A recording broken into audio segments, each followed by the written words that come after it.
Hola a todo el mundo, mi nombre es Joan Masjoret, soy alumno del grado de Ingeniería Informática en la UNED y bueno, estoy aquí cursando Complejidad y Computabilidad y vamos a resolver el MDM 2.2.12, a ver si va el lapicillo, sí.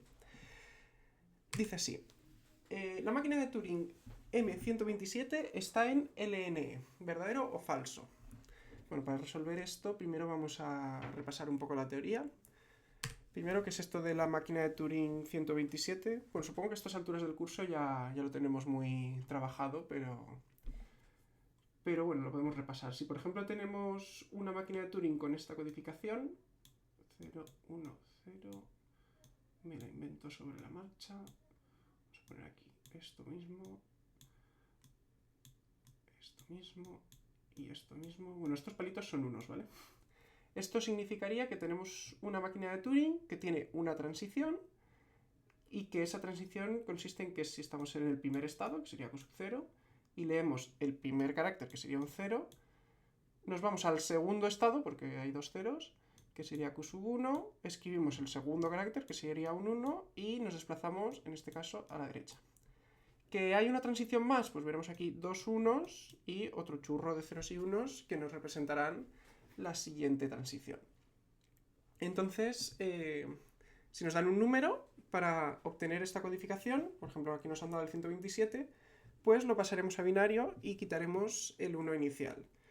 ¿Por qué tenemos que quitar el 1 inicial? Bueno, esto es un convenio, pero tiene todo el sentido, porque estas codificaciones siempre tienen que empezar por 0 y los números binarios o no empiezan por 0 porque no tiene sentido. Entonces, pues cualquier número que nos den vamos a tener que pasarlo a binario, quitarle el 1 inicial y ya luego con eso ya tenemos la codificación de la máquina.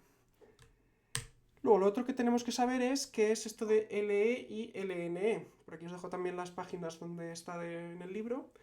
LE es el lenguaje formado por todas las codificaciones de máquina de Turing que aceptan el lenguaje vacío, y LNE está formado por todas las codificaciones de máquinas de Turing que aceptan alguna cadena de entrada no vacía. Aunque acepten una ya nos sirve. Entonces, leyendo esto, es evidente, trivial, que LE y LNE son complementarios. No, no hace falta para este ejercicio, pero estos lenguajes no son recursivos y de hecho LNE es recursivamente enumerable y LE no lo es. Pero bueno, ya veremos que esto no nos va a hacer falta. Esto quiere decir que no podríamos construir una máquina de Turing que decida estos lenguajes, porque o bien es imposible que detecte todas las cadenas, o bien sí que las detecta, pero para cuando una entrada no forma parte, pues se podría quedar infinitamente. Entonces no sabes si acabará algún día o no, digamos. Bien, volvemos al enunciado. La máquina de Turing M127 está en LNE, ¿verdadero o falso? Pues sacamos cuál es la máquina de Turing 127 y vemos si está en LNE o podemos ver si está en LE y si es que sí, pues invertimos el resultado, porque como son complementarias podemos usar ese truco. Entonces vamos a ver si nos es útil. Vamos a sacar la máquina de Turing 127. Entonces vamos a pasar 127 a binario.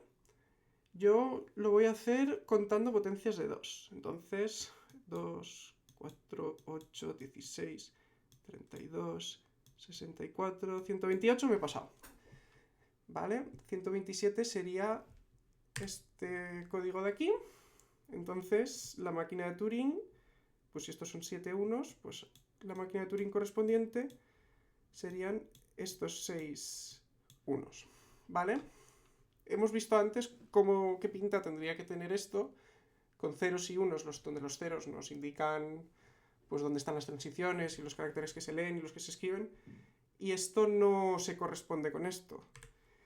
Entonces aquí es lo que hemos visto, que no se corresponde, y tenemos el convenio de que si pasa esto, que nos sale una máquina de Turing que no es una codificación que no es válida, que no tiene sentido, no representa ninguna transición, tenemos un convenio de que esta consideramos que solo acepta el lenguaje vacío. Esto lo pone en la página 316 del libro de la tercera edición.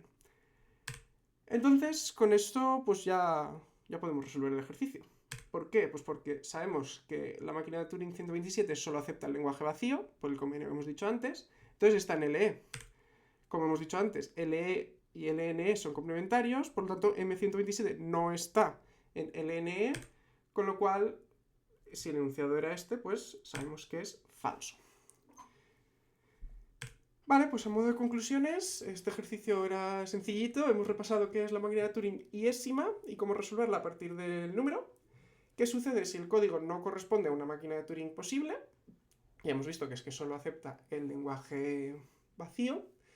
¿Y cómo saber si una máquina de Turing está en los lenguajes LE y LNE? Pues en este caso, al final, lo que hemos hecho es, como os decía antes, hemos resuelto que está en LE porque solo acepta el lenguaje vacío, entonces también podemos resolver que si está o no en LNE porque sabemos que ambos son complementarios.